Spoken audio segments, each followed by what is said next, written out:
Tercera parte del libro Retromanía de Simon Reynolds, la adicción del pop a su propio pasado. En el segundo vídeo, en el anterior, me quedaba hablando de una suerte de condición fantasmal del rock and roll, de los fantasmas del rock, atrapado en la nostalgia de los años 50-60, y ahora vamos a retomar la cosa hablando de una dimensión cool o de una sensación de que lo cool se tiene que convertir en perenne. Un ejemplo perfecto es Faith de George Michael, y sobre todo el vídeo. El vídeo de George Michael comienza enfocando una reluciente rocola Wurlitzer cromada. El brazo del tocadiscos baja lentamente hasta apoyarse sobre el disco que estamos a punto de oír. George Michael viste pantalones azules ajustados, botas de cowboy con punteras metálicas y chaqueta de cuero negro. Lleva puesto un guante de cuero en la mano derecha al estilo de Jim Vincent y está rasgando, tocando una resplandeciente guitarra Gretsch. Todo es perfecto hasta el más ínfimo detalle, pero hasta ese momento lo único que transmite es el estilo de la atemporalidad, la vacua universalidad de unos pantalones de marca como Levi's o la clásica botella de Coca-Cola. Faith es el deseo de George Michael de conquistar América, ambición tímidamente indicada en letras como USA, trazadas en blanco sobre su chaqueta de cuero negro. También podíamos hablar de la dimensión espectral del rock and roll, tomando en cuenta una película como Mystery Train de Jim Jarmusch. Es una película del año 1989, ambientada en Memphis y protagonizada, entre otros, por el fantasma de Elvis Presley. En el fondo, esta dimensión fantasmal y retromaníaca tiene que ver con algo familiar y también con algo familiar y extraño, que sería el sampleo, y por eso se podía hablar de un sampleo siniestro, ¿no? El sampleo es extraño, dirá en la página 331 Simon Reynolds, pero más extraño todavía es lo rápido que nos hemos acostumbrado a él. No solo me refiero, dice Simon Reynolds, al hecho de que pocos años después de que se propagara masivamente en los años 80, era difícil encontrar un músico que objetara por principios que su música era sampleada. Lo verdaderamente notable es que el hecho de disfrutar y aceptar como música discos hechos con fragmentos de otras músicas, pedazos de performance escindidas en el tiempo y lugar originales, se haya vuelto parte de nuestra vida cotidiana. En el fondo es la aceptación y la inercialidad de lo que podríamos calificar de la estética del ready-made sonoro. Estamos en una actitud ya permanente de caza furtiva o de pirateo o de un plagiarismo generalizado, y tiene mucho que ver con la experiencia del fan, con el fandom, con la ficción fan. En esta situación, sin duda, o en este asunto, tal vez materiales cruciales pueden ser el libro de Henry Jenkins, Piratas de textos, fans, cultura participativa y televisión, y también cómo este libro de Henry Jenkins se relaciona con el libro de Michel de Certeau, La invención de lo cotidiano, donde habla de las tácticas del consumo y también sobre una posición de saboteo o de cómo se pueden transformar y modificar los fenómenos culturales en la vida cotidiana a partir de tácticas generadas por los propios consumidores, que es algo que va a abordar Henry Jenkins en este libro de Piratas de textos y también en su conocido libro Convergence Culture. Sin duda, en esa dimensión de bricolaje, de apropiación y de sampleo es fundamental la posición de John Oswald, como sería todo el modelo plunderphonic, por ejemplo, la apropiación y la modificación que hace del White Christmas de Bing Crosby, y también toda esa dimensión del el plunderphonic como una forma del placer, de un plexure, podríamos decir. Oswald canibalizó y ha estado canibalizando la totalidad del pop rock y del rock and roll contemporáneo en torno a los años 90, y de un solo golpe ha reestructurado las esquirlas sonoras de 5.000 canciones en un bombardeo de 20 minutos de crescendos, coros, gritos soul, explosiones con palanca para trémolo y poderosos acordes. En este caso era la clara intención de exhibir el paisaje radial norteamericano como un infierno imbécil de materiales kitsch y porquerías varias. Desde finales de los años 80 en adelante, señala Simon Reynolds, fue surgiendo poco a poco una cultura conocida como cratedillers, es decir, revolvedores de cajas. Estos buscadores de bits a la caza de materia prima ignota que saqueaban las tiendas de cosas viejas, las ventas de garage y los sótanos donde habían quedado almacenadas las discotecas de mamá y papá, atiborradas de vinilos de segunda mano que no tenían ningún valor dado que el público en general ya había cambiado esos discos por los CDs. Sin duda, la cuestión o el término fundamental de la reflexión que hace Simon Reynolds en Retromanía es introducir en el debate de la crítica cultural, musical y de la crítica estética la cuestión de la hauntología. Bueno, el término hauntología, podemos decir fantasmología, es un término que empezaron a emplear Mark Fisher en sus entradas del blog K-Punk y Simon Reynolds en 2005 para describir a una laxa red de artistas, en su mayoría británicos, entre los que destacaban los músicos del sello Ghost Box. La música de estos artistas vinculados al sello Ghost Box se caracterizaba por mezclar lo digital y lo analógico, samples y material editado en computadora se mixturaban con antiguas melodías de sintetizador e instrumentos acústicos, motivos musicales inspirados o directamente robados de música de biblioteca y de películas, particularmente de géneros pulp como la ciencia ficción y el horror, se entretejían con zumbidos industriales y ruido abstracto, y hay a menudo un elemento de spoken word y sonidos grabados de la vida cotidiana que remiten a la musique concrète o a un programa de radio y sonidos encontrados al azar. Memoradelia es un término alternativo que ha propuesto Patrick McNally, y esa idea de la memoradelia captura la sensación de un inconsciente colectivo, los fantasmas de nuestra vida que regresan a perseguirnos y también las ensoñaciones personales de un tiempo perdido que esta música suele evocar como si fuera una música que tiene algo de equivalente de la Magdalena proustiana en la búsqueda del tiempo perdido.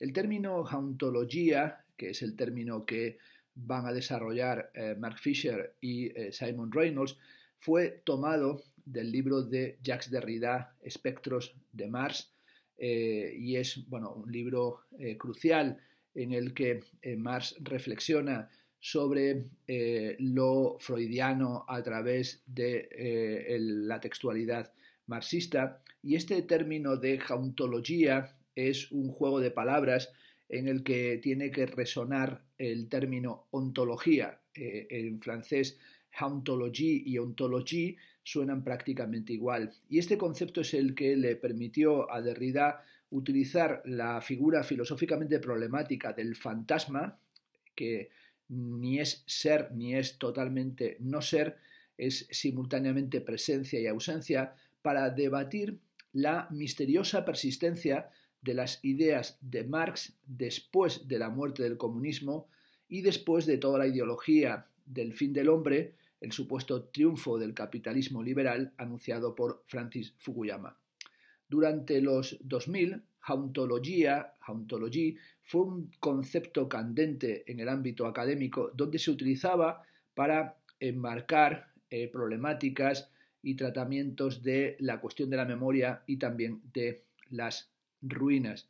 Incluso este término hauntología o hauntologie prosperó en los círculos de la teoría de la moda y fue central en la exposición del 2004 en el Victorian Albert Museum, Spectres When Fashion Turns Back, cuyo tema era lo retro y el reciclado en la alta costura. Esto es la manera como lo expresaba la curadora Judith Clark, tenía que ver con los reconocimientos misteriosos y las conjunciones impredecibles que son parte integral de la maquinaria de la moda. De hecho, también hubo en el verano del 2010 varias exposiciones, por ejemplo, simultáneamente dos exposiciones norteamericanas distintas basadas en ese concepto. Unas en el Berkeley Art Museum, se tituló Hauntology y fue co-curada por el músico Scott Hewicker. Y otra fue la exposición Haunted, que fue una exposición de fotografía y vídeo presentada en el Guggenheim Museum, que dividía la obra exhibida en categorías como apropiación y archivo, documentación y reiteración, el paisaje, la arquitectura, el paso del tiempo, o también abordaba la cuestión del trauma y lo siniestro. El texto del catálogo aducía que todas las grabaciones, fotografías, películas, vídeos, materiales fonográficos y de cinta eran recordatorios fantasmales del tiempo perdido y la elusividad de la memoria, y observaba que gran parte del arte contemporáneo parece estar acosado por apariciones que son reanimadas mediante reproducciones. A través del uso de artilugios estilísticos, material temático y tecnología de otras épocas, esto es importante, esta especie de persistencia y aprovechamiento de tecnologías obsoletas, ese arte encarna la añoranza del pasado de un modo irrecuperable. En el ámbito de la música, como hemos advertido, ha sido Ghostbox el sello que ha dado espacio y que ha difundido a grupos como The Focus Group, Velvet Polly o The Advisory Cycle. Y sobre todo son grupos que parece que trataran la música como si fueran fenómenos sonoros paranormales. Algunos han hablado de esta música como algo que contiene la idea de un utopismo perdido. Algunas de estas músicas aluden directamente al estado o a la era, al periodo del post-estado del bienestar. Hay un benévolo planteamiento estatal y una ingeniería social que aquí reaparece o que por lo menos es citada o evocada a través de la música. El propio Jacques Derrida va a escribir sobre la naturaleza espectral del archivo, que es algo que está en Spectres de Mars, pero que también se encuentra en el ya mencionado libro Mal de Archivo. Y la música estilo Ghostbox suele tener un aura también archivística, una aura mohosa y polvorienta, como si un museo hubiera cobrado vida, y esto es lo que lo dota también de esta dimensión y de este aspecto fantasmagórico. Aquí se encuentra, sin duda, la cuestión del pasado dentro del presente, es decir, de esa especie de revival del que hemos hablado. Pensemos, por ejemplo, en un disco crucial como es el disco de Voice of Canada, Music Has the Right to the Children, que es una del año 1998, que es en cierta medida una anticipación del Ghostbox o de la música que se va a incluir en el sello Ghostbox. Es una mezcla de electrónica y psicodelia, de samples de spoken word y de atmósferas misteriosas. La Hauntology versa, según Simon Reynolds, sobre el poder del recuerdo, es decir, sobre esa dimensión que perdura o de aquello que aparece de improviso y también de aquello que al aparecer saquea o en cierta medida fractura y ocupa nuestra mente. Y también trata no solamente sobre el poder del recuerdo, sino también sobre la fragilidad del recuerdo, es decir, aquello que está destinado a distorsionarse, volverse borroso y por último desaparecer. También se podría ver en esa dimensión de la hauntología, la música de William Basinski, por ejemplo, de Disintegration Loops, una celebrada serie que surgió cuando en el 2001 se embarcó en el proyecto de archivar en forma digital la música que había hecho a comienzos de los 80, basada en loops y delays, dentro de la tradición minimalista de Steve Reich y de Brian Eno. Mientras escuchaba esos loops realizados hacía 20 años, Basinski tomó conciencia de que las cintas se estaban borrando lentamente debido al proceso mismo de ponerlas en marcha, esto es, de apretar el play. Tal vez esa música se estaba volviendo fantasmal porque en sí misma era una forma de trabajo del recuerdo o, en términos freudianos, trabajo del duelo. Es decir, como si la música jauntológica tuviera ya una especie de modulación de la melancolía, y ahí se podía escuchar los temas del hermoso disco de William Basinski, Melancolía. También podemos ver el disco editado por Ghost Box, el LP, el trabajo de debut de The Advisory Circle, Mind How You Go, como un material claramente jauntológico. Lo que se lamenta en la música Ghost Box y aquello que se convoca, se recuerda, es un periodo concreto de la historia. Es decir, hay una especie de vuelta de tuerca sobre el periodo de 1958 a 1978. Esto es, el momento en el que Gran Bretaña todavía no está plenamente dominada o afectada por la norteamericanización. La fecha límite de esta retromanía es el año 78 y es justo el año previo al triunfo de Margaret Thatcher, y también esa fecha límite es la fecha límite del punto de lanzamiento, eclosión y de triunfo del punk. Lo que se está ahí evocando en esa dinámica temporal por Ghost Box y por la retromanía británica es una especie de tiempo del, podríamos decir, utopismo tecnocrático. El disco de The Advisory Circle remite al recuerdo de un cuerpo gubernamental imaginario que aconseja a la opinión pública sobre los aspectos de la conducta humana. Su tono va del fallecimiento a lo siniestro y recuerda a los anunciadores televisivos de Fahrenheit 451 de François Truffaut sobre la famosa novela de Ray Bradbury. También Simon Reynolds toma en cuenta el free folk, ese que algunos lo califican como freak folk, el de Charalan Vides, el de Brenda Van Aert o el de Joanna Newsom, que se trata de una música que analiza en la línea de lo jauntológico, pero que tiene que ver con la América espectral. Si los jauntólogos británicos exaltan el estado paternalista británico y todas sus formas públicas, la fantasía que guía a los que se califica como free folkers es la inmensidad indómita de una América considerada una América primordial, es decir, una América con todo un mito de una existencia autosuficiente, fuera de la sociedad y ajena a los centros urbanos. Ahí se podría tomar en cuenta el chill wave y sobre todo el chill wave como una especie de primo hermano de la jauntología británica en Estados Unidos, y es este género amorfo del chill wave, del lo-fi o del pop hipnagógico. El pop lo-fi extáticamente borroso y radiante, iniciado por Ariel Pink con Haunted Graffiti. Y hay otros grupos que menciona Simon Reynolds como Neon Indian, DuckTales, Toro y Moi. Y esta dimensión de hipnagogía o hipnagógica, esta condición de lo hipnagógico, de la que por cierto habla y estudia Jean-Paul Sartre en su libro sobre lo imaginario, es un estado de semiconsciencia. Es un estado de aquello que acontece mientras dormimos y estamos a punto de dormirnos y estamos a punto de despertarnos. Es decir, es aquello que acontece en ese ámbito del duermevela. Y también se podría decir que tiene que ver con las imágenes o la emergencia de las imágenes en ese estado hipnagógico, pero también hay algo de recuerdo de ciencia ficción distópica, como un recuerdo de Videodrome de Cronenberg, pero también una indagación en ciertos aspectos del underground y de la sublimación kitsch e incluso del esoterismo. Simon Reynolds llega a hablar de un pastoralismo arcádico de la New Age.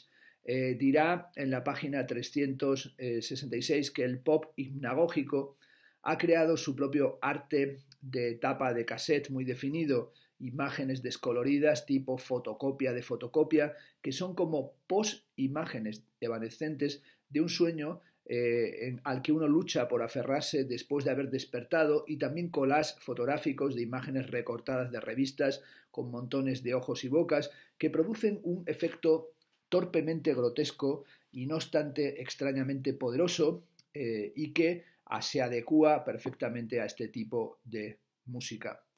Se podría lanzar incluso una especie de elogio o discurso que planteara una especie de larga vida de lo obsoleto o de un éxito de la obsolescencia. Entre los seguidores de la música espectral o jauntológica existe un culto bastante extendido a los medios muertos, a los mass media y a las tecnologías muertas y a los aparatos pasados de moda. Por ejemplo, la máquina de escribir se ha tornado bastante popular, pero rara vez pasan de exhibir la imagen, de usar realmente el formato o el aparato del pasado. Una excepción son las aplicaciones de fotografía digital que están en boga, como Instamatic e Instagram, cuyos filtros asimilan el look del periodo de las fotos tomado con las cámaras vintage. Y esto crea un efecto que se puede calificar como predescolorido, y así se establece una suerte de nostalgia instantánea que es el sustituto del analógico. La fascinación por la tecnología obsoleta parece estar relacionada con la nostalgia de la apenas recordada cultura pop de los años 80 y con la aparición de las últimas bandas hipnagógicas de los 90.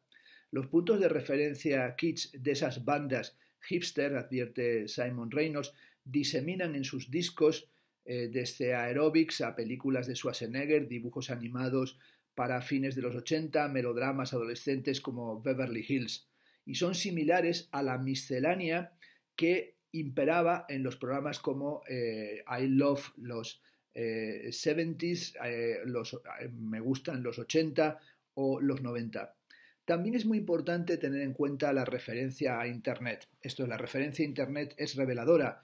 La música hipnagógica es, según Simon Reynolds, pop de dormitorio hecho por jóvenes aislados cuya única ventana al mundo es la computadora. Hay una terquedad frente a la incesante obsolescencia de la música pop en la industria del entretenimiento.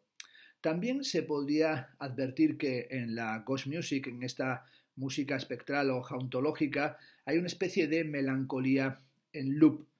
Es algo que se puede ver en Onotrix, en Point Never, en las versiones Echo Jam, en una música que a veces se convierte en una música desacelerada, y también en esa música desacelerada se advierte una voluntad de plantear modos de escucha lentos en una sociedad, la nuestra, que es una sociedad hiperacelerada.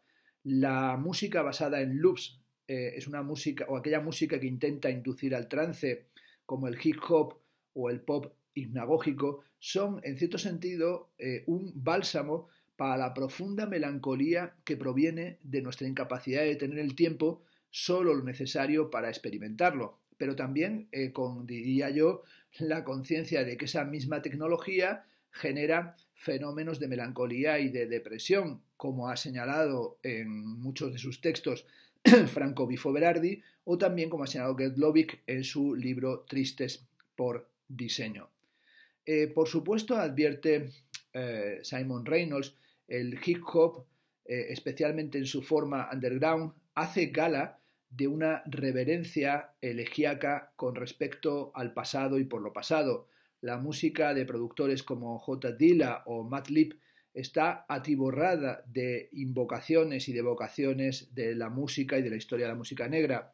En paralelo con los jauntólogos británicos, el sublime Lightworks de Dilla está basado en samples de aviso publicitario de Bendix de Tomorrow People y en samples de la música de un comercial de la Baltimore Gas and Electric Co., compuesta por el pionero de la música electrónica norteamericana Ray Scott. Exactamente es el mismo recurso de recurrir al futurismo pasado en el que incurren Ghost Box británicos, solo que en este caso en los Estados Unidos, y esa búsqueda está vinculada al sector ya no del estado del bienestar, sino al sector corporativo y al comercio, y ya no se refiere a las emisiones públicas como hacían los británicos, tomando ese arco de final de los 50, final de los 70, sino a sonidos que provienen del ámbito comercial y corporativo. Pensemos, por ejemplo, en los más hits, en esa jauntología que tiene que ver con las condiciones culturales de la computación, pero también con algo que le interesa a Simon Reynolds y también, por ejemplo, ha hablado de ello insistentemente en Los fantasmas de mi vida y en algunos otros de sus textos, Mark Fisher, que es la atrofia de cualquier sensación de futuro. La entropía histórica que produjo la estética shuffle del iPod y el laberinto archivístico de YouTube crearon esta dimensión del retropop mainstream. Hay una nostalgia que en realidad lo que ha llevado es a una especie de enmudecimiento de la expresión del dolor. Y el cenit de esta, dice Simon Reynolds en la página 371, nostalgia sin nostalgia entumecedora, llegó a comienzos del nuevo milenio con la moda de los mashups, con los remixes piratas que combinan dos o más hits pop. Algunos han llamado a estos más hits, los han llamado bastard pop, es decir, pop bastardo. Se trata de mosaicos de samples, de una sampladelia, y así se encuentra, por ejemplo, en la música, en el disco de The Avalanches. The Avalanches es un grupo australiano que rastrilló los almacenes del Ejército de Salvación de Sydney durante un año y luego construyó su asombroso álbum del 2001, Since I Left You, usando más de 1000 samples de 600 álbumes comprados a precio de ocasión. La moda del mashup comenzó casi simultáneamente con el lanzamiento del iPod en otoño del 2001. También me interesaría evocar a Kylie Minogue cuando fusionó dos canciones en la ceremonia de los Brit Awards del año 2002. Realizó ahí un mashup de gran éxito de Can't Get Out My Head y de Blue Monday de New Order, y en cierta medida era ya como la dimensión mainstream de la estética y de los planteamientos del mashup.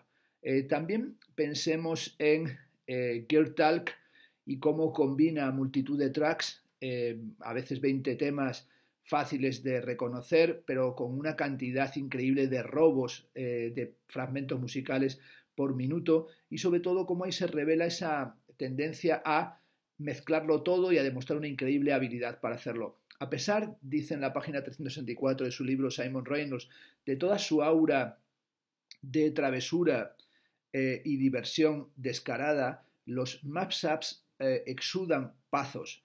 Es un género estéril, nada saldrá de él, ni siquiera un mashup. Como ocurre con los iPods y los servicios de música online, el efecto general es allanar todas las diferencias y divisiones de la historia de la música. Definitivamente no hay fantasmas en la máquina.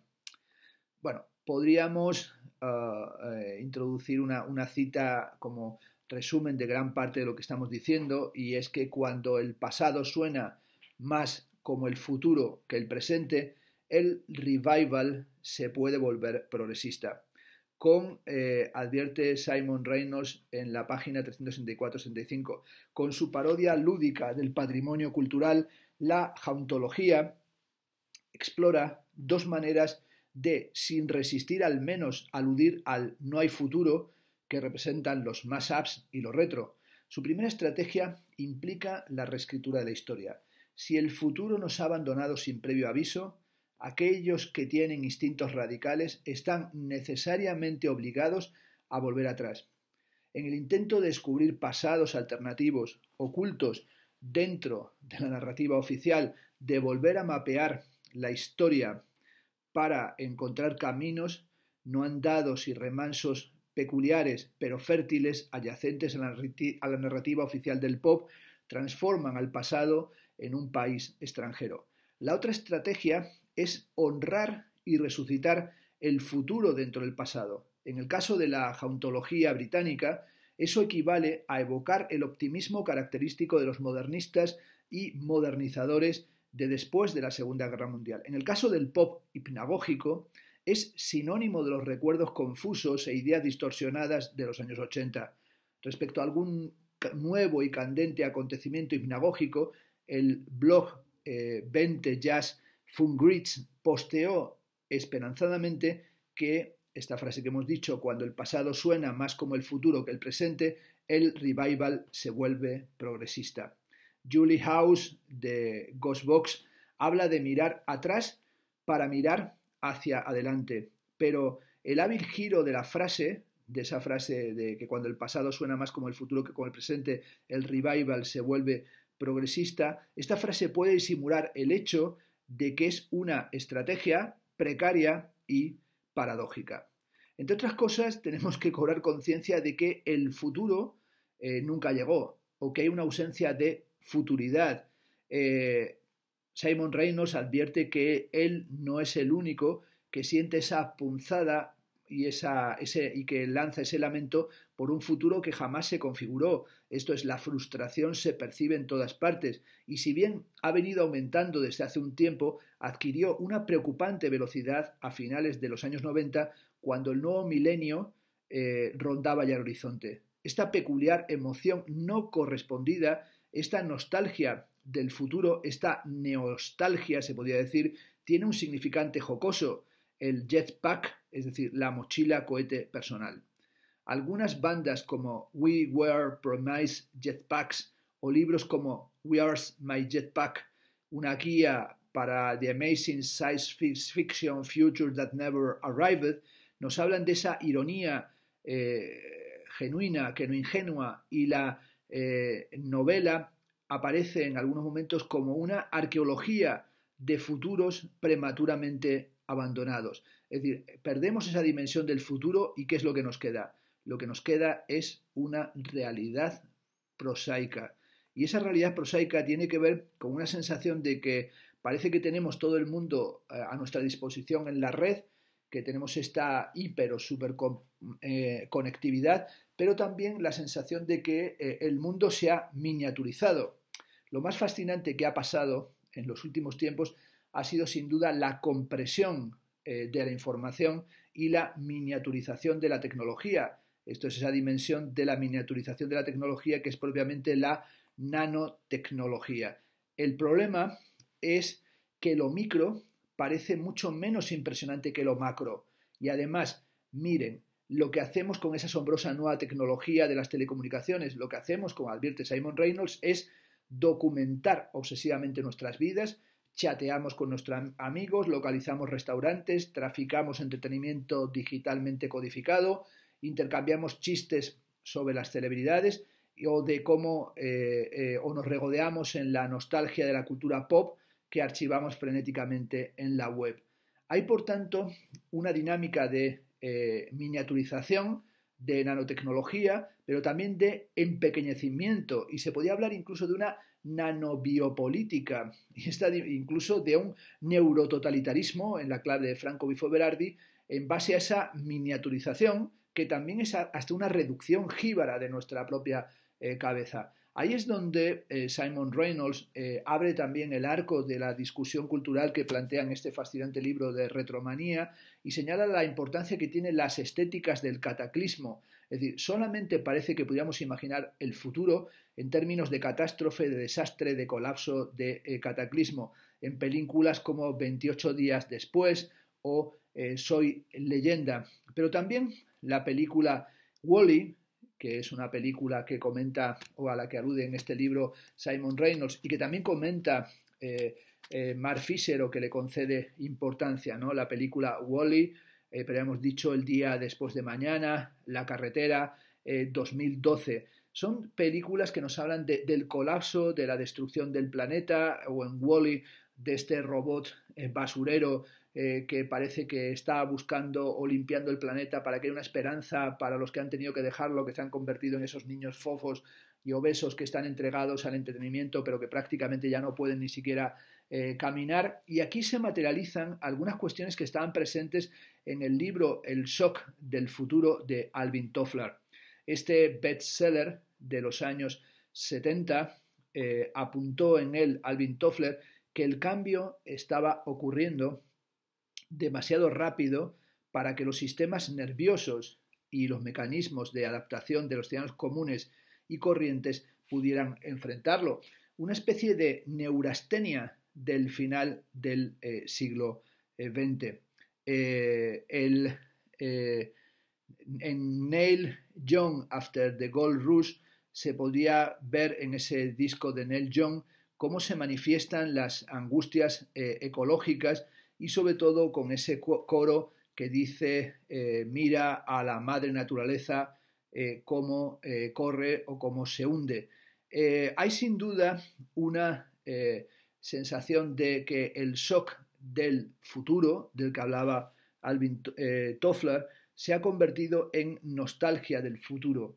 La frase nostalgia del futuro es una frase casi omnipresente, cuyos orígenes, como señala Simon Reynolds, son difíciles de detectar. Algunos la atribuyen a Isaac Asimov, tomada de su ensayo El futuro, una versión del año 2000 desde el siglo XIX, que publicó en 1986, acerca de las ilustraciones realizadas en 1899 por el artista Jean-Marc Coté, sobre lo que imaginaba Jean-Marc Coté que sería la vida en el año 2000, y algunos entienden que esta cuestión de la nostalgia del futuro proviene de Jean Baudrillard y particularmente de su libro América, en el que alude a un malestar específicamente europeo, que sería este malestar de la nostalgia del futuro, a través de una comparación que hace Baudrillard desfavorable con lo que sería para él la confianza norteamericana en el presente, y en Estados Unidos parecería que Baudrillard encontrara una utopía plenamente realizada. También Simon Reynolds recuerda la importancia que tiene el libro del desasosiego de Fernando Pessoa.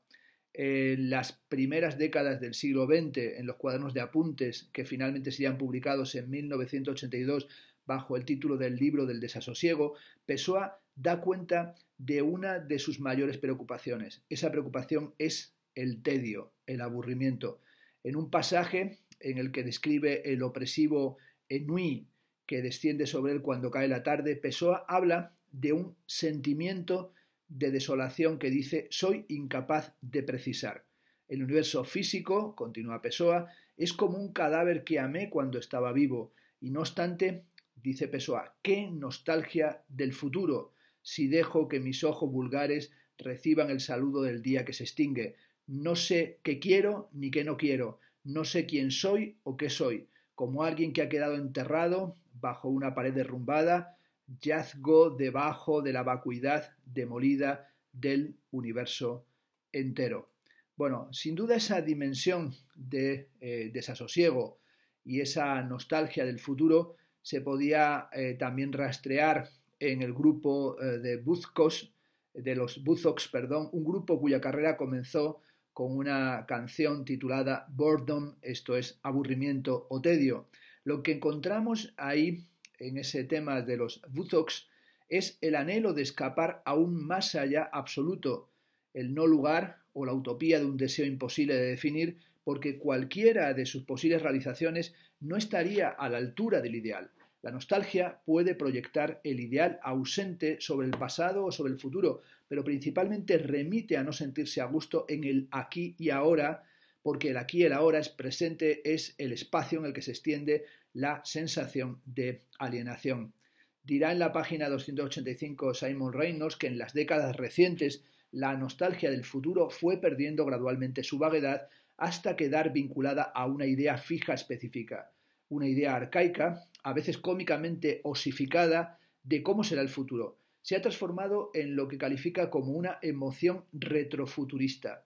La sensación de melancolía está mezclada con la ironía y el asombro y es contrarrestada por la diversión que provocan las viejas películas de ciencia ficción, los muebles y utensilios de cocina modernista de entreguerra y las imágenes de las ferias mundiales de los años 50 y 60 con sus exposiciones de innovaciones tecnológicas y con su presentación de los adelantos científicos. Ahí se podía volver sobre Tomorrowland de 1955. Es probable que junto con las ferias mundiales, la Tomorrowland de Disney haya sido la fuente que más influyó sobre el delirio de la cultura popular acerca de cómo sería el futuro. En la ceremonia de inauguración de 1955, Walt Disney describió Tomorrowland, la tierra del mañana, como una, dice Disney, oportunidad de participar de aventuras que son la imagen viva de nuestro futuro, y felicitó a los científicos del momento por abrir, dijo, las puertas de la era espacial a logros que beneficiarán a nuestros hijos y a las generaciones por venir. Algunos de esos científicos que colaboraron en la realización de Tomorrowland, entre ellos Wernher von Braun, eran los responsables de los cohetes V2 que bombardearon Londres durante las etapas finales de la Segunda Guerra Mundial, y luego sería este tal Wernher von Braun una figura clave de la NASA, y trabajaron, como digo, como consultores técnicos durante el diseño de Tomorrowland. En Tomorrowland había, por ejemplo, un cohete de estos pensado para ir a la Luna, estaban los Astrojets, la Utopía y un monocarril. Tomorrowland poseía atracciones sponsorizadas por corporaciones como Calesita del Progreso de General Electric, el Moonliner de la TUA y la Casa del Futuro de Monsanto, enteramente hecha con plástico, porque ahí se advertía ya que el plástico sería el material del futuro. Tomorrowland fue relanzada en 1967 como New Tomorrowland y con el correr de los años fue evidentemente perdiendo su importancia y su colorido. Debido a ello, en 1998 fue Tomorrowland remodelada como un, así se calificó, clásico medio ambiente del futuro, en palabras del comunicado de prensa de Disney. Esto es, un museo de las ideas del futuro que ahora ya resultaban kitsch o entre kitsch y pintorescas. Se podía decir que el futuro ya no es lo que era. Y es ahí donde aparece toda esa dimensión del retrofuturismo. El retrofuturismo ha sido sin duda una corriente de la cultura pop, pero ya desde los años 80. Algunos álbumes de tecnopop como The Pasting Age de The Buggles, The Golden Age of Wireless de Thomas Dolby o Dustless Ships de Maniobras Orquestales en la Oscuridad son discos claramente retrofuturistas. Se remontan todavía más atrás al conmovedor espíritu de la modernidad que caracterizó la primera mitad del siglo XX. Y aquí de nuevo tenemos que volver sobre Kraftwerk. Es decir, Kraftwerk se puede decir que se adelantó a todos. Y Kraftwerk es esa dimensión fascinantemente retrofuturista, pero que vuelve, por ejemplo, sobre Metrópolis, la película de Fritz Lang. La tapa del disco de Man Machine de 1978 utiliza los colores rojo y negro, y también es una cita de las tipografías soviéticas, de la tipografía austera del Lichinsky. También podríamos tomar en cuenta la cuestión de las boring postcards, las postales aburridas. La primera década del siglo 2000, del siglo XXI, fue testigo o se aparece un boom de retrofuturismo, una especie de revival del tecnopop de los 80. Surgió en el fin del milenio una andanada de libros de imágenes aburridas, libros sobre autopistas y estaciones de servicio. Y tal vez el más famoso de esos libros, uno de los más famosos, es el de Boring Postcards, de estas postales aburridas, una antología de fotografías de Martin Parr, publicada en 1999, que se transformó en un libro de culto. Es una especie de gran defensa o de una suerte de apología con tonos humorísticos, irónicos o sutilmente socarrones sobre los no lugares de los que hablaba el etnógrafo Marco Yen en su libro Los no lugares, una antropología del anonimato en la sobremodernidad. Y lo que estaba buscando Martin Parr tal vez era la rara poética, la rara poesía del aburrimiento. Podríamos volver sobre el libro de James G. Ballard, Mitos del futuro próximo. Ballard especula poéticamente con que el espacio es una metáfora de la eternidad que ellos, los astronautas y los cosmonautas, cometieron el error de intentar capturar. La carrera espacial y las vanguardias electrónicas del siglo XX, incluido el rave, podían considerarse todas ellas como manifestaciones de lo que se calificaría como el complejo de Ícaro, Esto es proyecciones que fueron más allá de nuestra esfera natural. En The Klaxons y en el rave se puede advertir cómo el rave fue como una especie de retorno a la Tierra. En el 2000 retornó el acid house, el trance, el retro rave, y The Klaxons titularon Myth of the Near Future, mitos del futuro próximo, su álbum de debut del 2007, esta especie de new rave.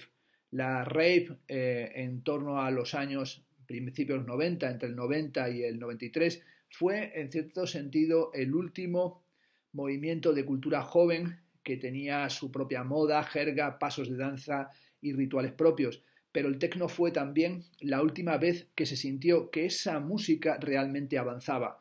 La música sería como la última ráfaga del futurismo a toda velocidad, una música libre de ironía y sobre todo insertada en el ámbito del mainstream.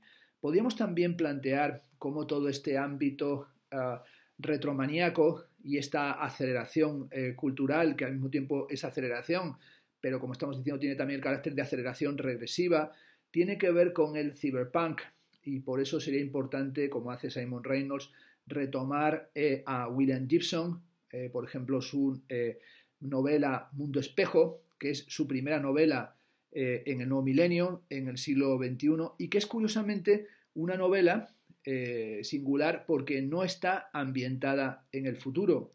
Los 3 libros que ha publicado desde los libros que publicó al comenzar el 2000, Mundo Espejo, País de Espías y Historia Cero, no son libros sobre el futuro, sino que están ambientados en el presente.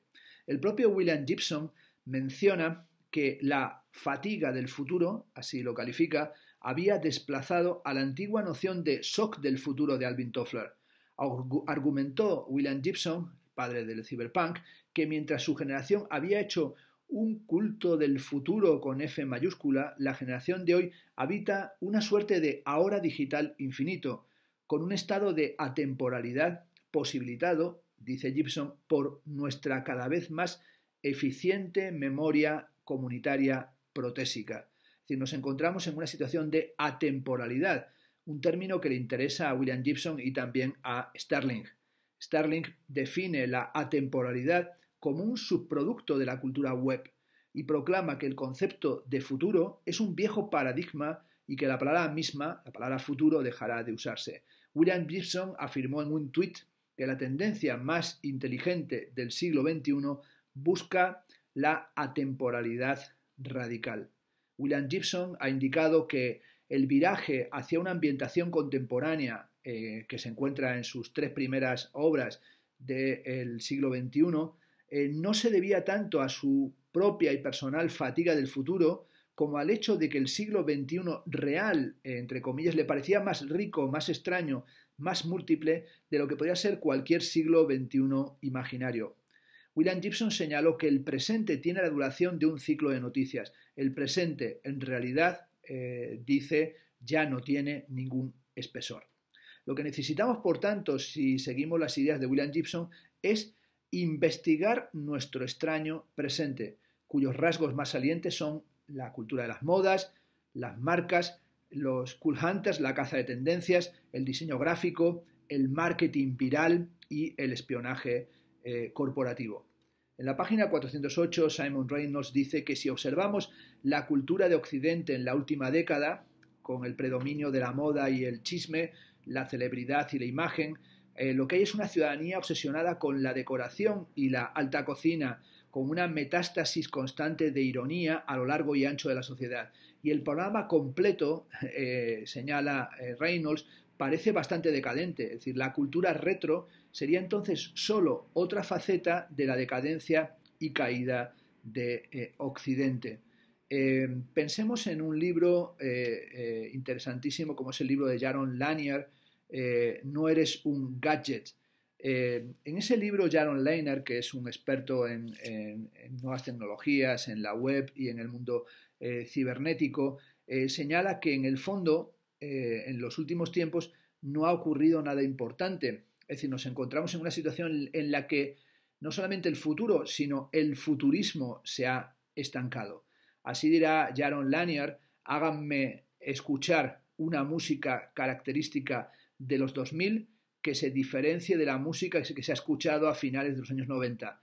Esto prácticamente no existe. Es decir, esta idea de todo lo que nos parece hoy absolutamente novedoso, en realidad es un reciclaje de lo que aconteció en las décadas precedentes. Bueno, un reciclaje en el que sin duda hay también una pasión en lo que se podría llamar un retrofuturismo o un futuro retro chic. Pensemos en The Black Eyed Peas, con todo lo que tiene que ver con el imaginario robótico y sobre todo como hay una especie de fascinación en vosotros sois unos nostálgicos del final de los 90 y nosotros ya estamos avanzando hacia un nuevo milenio. Estamos en una dimensión que se podría calificar la del omnipop, desde las divas cyborg como Lady Gaga hasta los raperos fiesteros como Florida o las cantantes del soul robótico como Taio Cruz.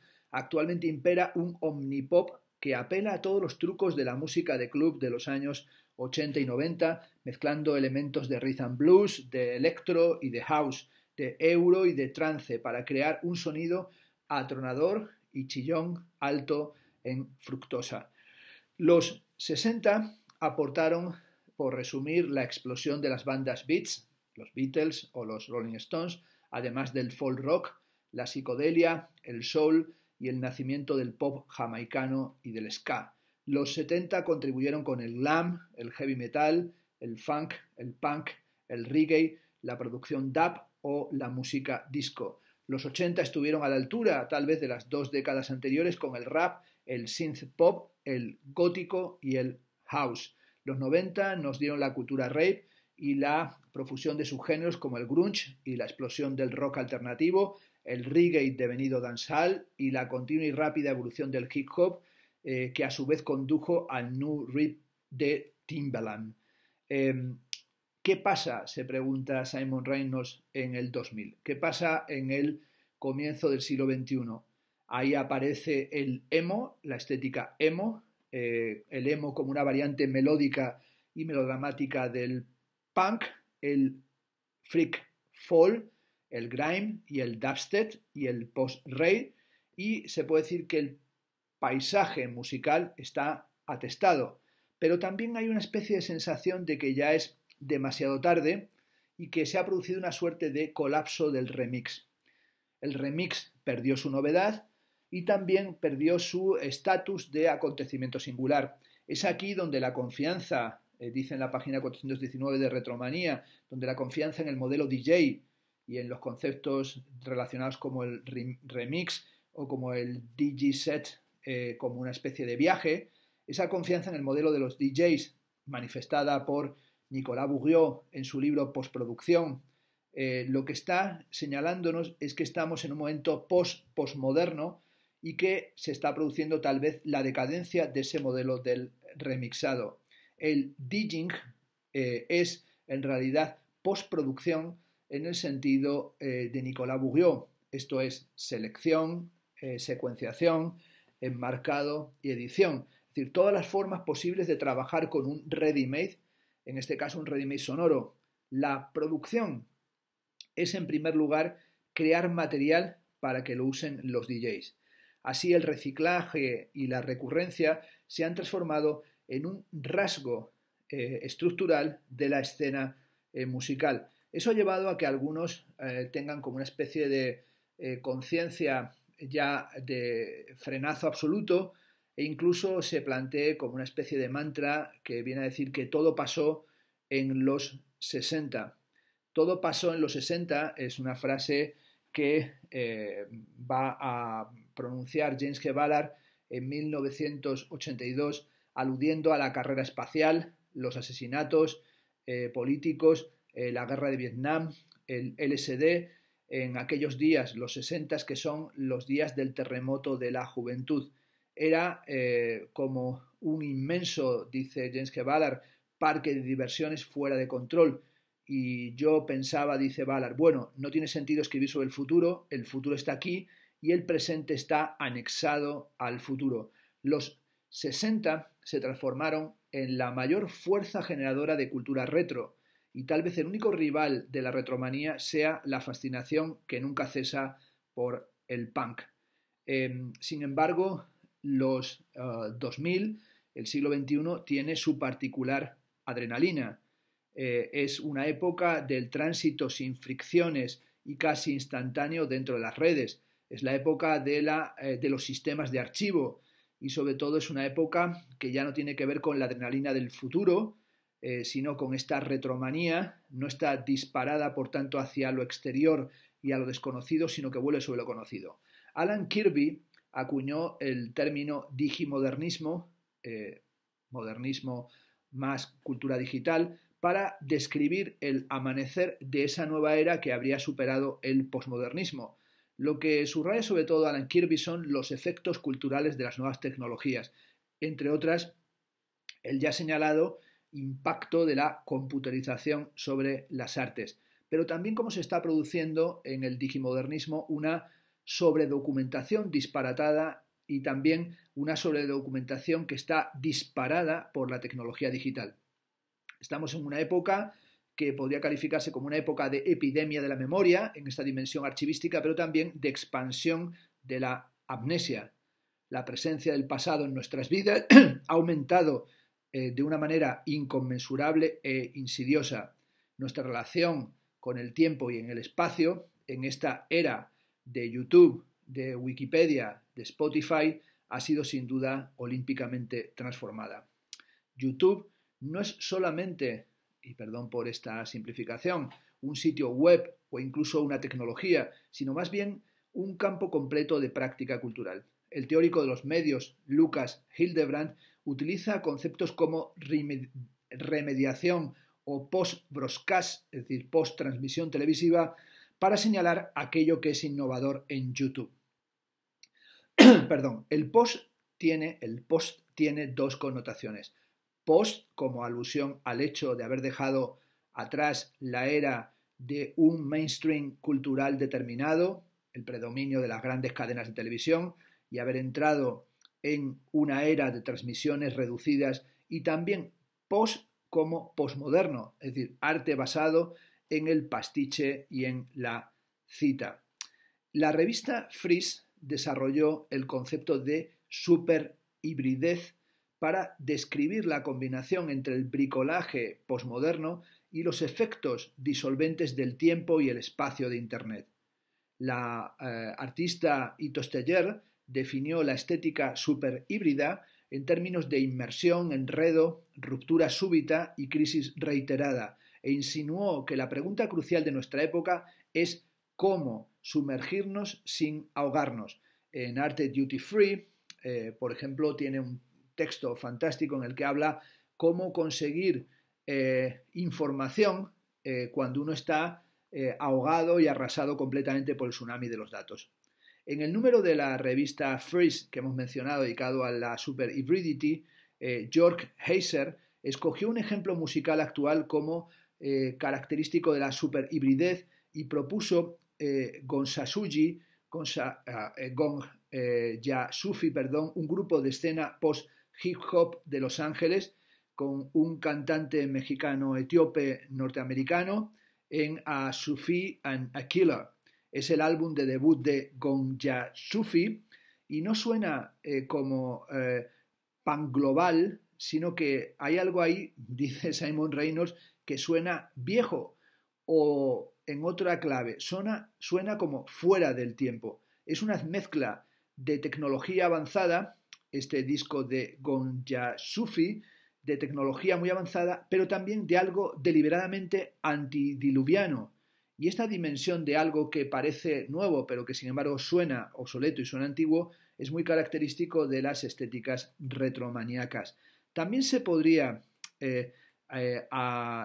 pensar en Vampire Weekend de Contra del 2010, donde recuerdan a la bachata, a los beats hitek caribeños y más recientes como el reggaetón, con voces que parece que reinterpretan o recitan o huelen sobre Morrissey.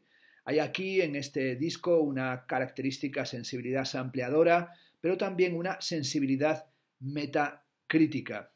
Esta dimensión de la que estamos hablando, de la superhibridez o del digimodernismo, es básicamente un intento de completar un sumatorio. Ese sumatorio es posmodernismo más Internet. Jennifer Allon sostiene que Internet hizo que el posmodernismo quedara obsoleto como estrategia artística, asimilando sus principios, volviéndose ubicuos y accesibles a todos, naturalizándolos de tal modo que hoy componen la trama de la vida cotidiana. Una teoría fue la del posmodernismo, reemplazada por una tecnología que hacía lo mismo, pero con mayor eficiencia.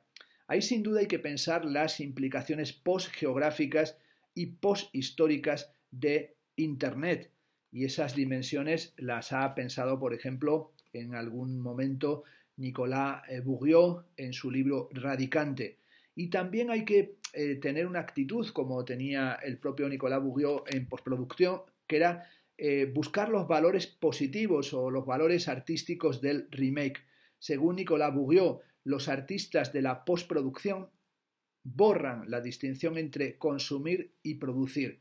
Y ahí hay una celebración de esa figura del prosumidor, pero también una celebración del rastro del mercado de las pulgas como un modelo de producción artístico. Se trata de rechazar o dejar atrás las objeciones antiposmodernas que hacen figuras de la crítica y la historia del arte como Yves Saint Laurent, vinculado al grupo de October, que condenan la lógica de baratijas y lo que llaman el achatamiento de los valores culturales en una suerte de estilo internacional.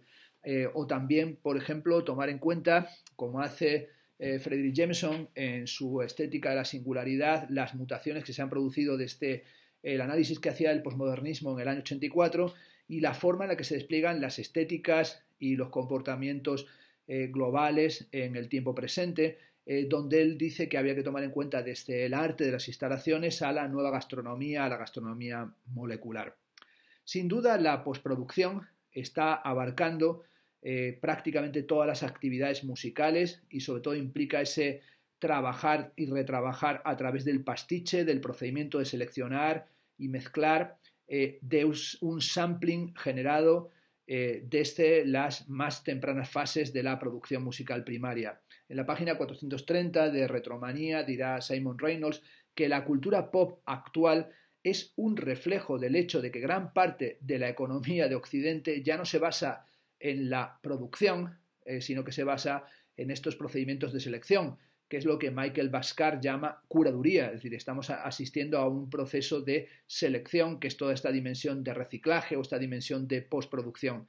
Seth Price dirá que con Internet la cantidad de material disponible se acerca al infinito y usar agresivamente materiales dispares ya no implica sacar las cosas de contexto, porque ya hubo alguien que previamente dio ese paso y lo dio por nosotros. Y esta situación de aceleración y de apropiación continua, es decir, esta dimensión de una economía que no se basa ya en la producción, tiene que ver con la espectralidad y con la dimensión especulativa del turbocapitalismo, es decir, la espectralidad y la jauntología tiene también una dimensión no solamente estética o artística, cultural, sino que tiene también una dimensión económica. Pensemos en The Dark Knight Rises, en la película, en esa serie de películas del ciclo Batman, y ahí en la música de Hans Zimmer. Se podría, dice en la página 430 Simon Reynolds de su libro Retromanía, señalar que los cambios de la innovación y producción a la postproducción y recombinación musical fueron paralelos a lo que ocurría en la economía en un sentido más amplio. Esto es la transición de hacer dinero produciendo cosas materiales a la generación de riqueza a través de la información, los servicios, la significación, esto es el estilo, el entretenimiento, los medios del diseño, y algo que se desarraigaba de lo real, esto es las manipulaciones del valor monetario por parte del sector financiero. La economía mundial, como sabemos, se desplomó a partir del 2007-2008 por los derivados financieros y por las deudas tóxicas. Y es también algo que tiene que ver con el vaciamiento de sentido en los campos estéticos culturales y con el vaciamiento de sentido en la música, que tiene que ver con toda esta estrategia de derivabilidad y de endeudamiento. La especulación, advierte en la página 431 Simon Reynolds, condujo a la espectralidad de la economía, y se podría añadir que esto tiene que ver también con la zombificación de la sociedad. Fredric Jameson reflexiona sobre los espectros de valor que pugnan unos contra otros en una inmensa fantasmagoría mundial incorpórea. La cultura, y aquí nos movemos en terminología marxista, en tanto superestructura de la base económica, refleja la cualidad gaseosa de nuestra existencia, eso que llamaba Sigurd Bauman sociedad líquida. Ya habló Fredric Jameson en su ensayo sobre el posmodernismo, la lógica cultural del capitalismo tardío, de la moda de la nostalgia y de las diversas manifestaciones de lo retro. La moda es, como advierte también Simon Reynolds, el nexo, el vínculo entre el capitalismo tardío y la cultura, el lugar ese de la moda donde ambos, capitalismo y cultura, confluyen. La música popular asimiló poco a poco el ritmo metabólico artificialmente acelerado de la moda, sus rápidos ciclos de obsolescencia planificada. En la moda, el futuro nunca se inventa lo suficientemente rápido y el pasado reciente se acumula en montones de bienes simbólicamente despreciados. Hay sin duda una especie de modaización o una sobreacumulación de la moda. Y esa dimensión de un ritmo constante marcado por las tendencias de la moda es algo que va a ejemplificar Simon Reynolds con Movements de LCD Sound System, una canción amargamente satírica sobre la cultura hipster, es decir, sobre una estética basada en lo que está de vuelta, es decir, una especie de variación sobre el déjà vu, una variación sobre la picnolepsia. Estamos sin duda en un momento que se podría calificar como un death point, un punto muerto, e incluso este periodo archivístico, un periodo de sobreexcitación por los estilos ready-made, nos ha llevado a este callejón del que pareciera que fuéramos incapaces de librarnos, a este colapso, a este frenazo en el que no existe otro horizonte que el del reciclaje permanente. Hemos llegado a determinado momento, el reciclaje degrada el material hasta un punto en el que ya no se puede extraer valor de uso. El revivalismo, dice en la página 436, alguna vez implicó una mezcla de angustia y reverencia. Los verdaderos creyentes pensaban que la música del pasado era mejor y genuinamente deseaban poder retroceder en el tiempo. Del mismo modo, el revivalismo era una respuesta al presente, un marcado rechazo de aspectos específicos del mundo moderno. Sin embargo, los revivals de hoy parece que no dicen nada ni del pasado ni del presente. Lo único que son es un síntoma de la pérdida de la futuridad. Estamos metidos hasta el cuello en una fase de vale todo y también hay que decirlo de apropiación sin culpa. Y Adorno fue ahí pues muy lúcido cuando puso en relación museo con mausoleo. Estaba anticipando nuestra época, la época del hiperéstasis, una época de hiperestasis y una frustrante mezcla de emociones que sería una época de inteligencia sin novedad, una combinación paradójica de velocidad, pero también de parálisis. Se podía hablar de esterilidad febril, y esa esterilidad febril es un término del filósofo Alain Badiou que lo utiliza para caracterizar la cultura contemporánea. Esta febrilidad es la marca distintiva de la digicultura. Esto es un movimiento rápido dentro de una red de conocimiento en oposición al impulso de salida que propulsó hacia lo desconocido a todo un sistema. Es también esa sensación del vértigo de lo ilimitado que se ha convertido hoy en un revivalismo absolutamente funerario. También todo esto tiene que ver ciertamente con el trastorno de déficit de atención. En su famoso ensayo del año 2008, Nos está haciendo Google estúpidos, publicado en Atlantic, Nicholas Carr lamentaba su desevolución, decía de buzo en el mar de palabras, a alguien que se desliza por la superficie como si estuviera en un jet ski, un pensamiento que adquiere, decía Nicholas Carr, la cualidad de un estacato. En un artículo para la Website Geometer, Matthew Cole retomó la idea de Nicholas Carr sobre los hipervínculos, cuando dice que a diferencia de las notas a pie de página, los hipervínculos no son una mera referencia a otras obras relacionadas, sino que te impulsan hacia ellas para caracterizar con estos hipervínculos la vida web en términos de un perpetuo estado de cuasidecisión, una suspensión vacilante compuesta de saltos y lecturas rasantes que ofrecen la ilusión de la acción y la decisión, pero en realidad son una forma insidiosa de la parálisis. Es decir, se produce aquí lo que llama Matthew Cole un frívolo estado de distracción, y eso genera también ese trastorno por déficit de atención. Bueno, con este trastorno por déficit de atención, después de estos 3 largos vídeos, lo que sí me gustaría sobre todo insistir es en que no tengamos, o si lo tenemos, pues tendremos que soportarlo, ese trastorno por déficit de atención, pero sí que es fundamental prestar atención al libro de Simon Reynolds, por eso le he dedicado estos 3 vídeos, porque es un libro excelente en la revisión de las tendencias o de algunas de las tendencias de la música contemporánea, pero también es un libro que nos ofrece un impresionante panorama de las tendencias simbólico-culturales y de los procesos artísticos en nuestro tiempo, vinculándolo con cuestiones teóricas, con cuestiones filosóficas y con marcos realmente muy fecundos del pensamiento crítico. Por tanto, Retromanía, la adicción del pop a su propio pasado, de Simon Reynolds, se ha convertido en poco tiempo en un libro de absoluta referencia.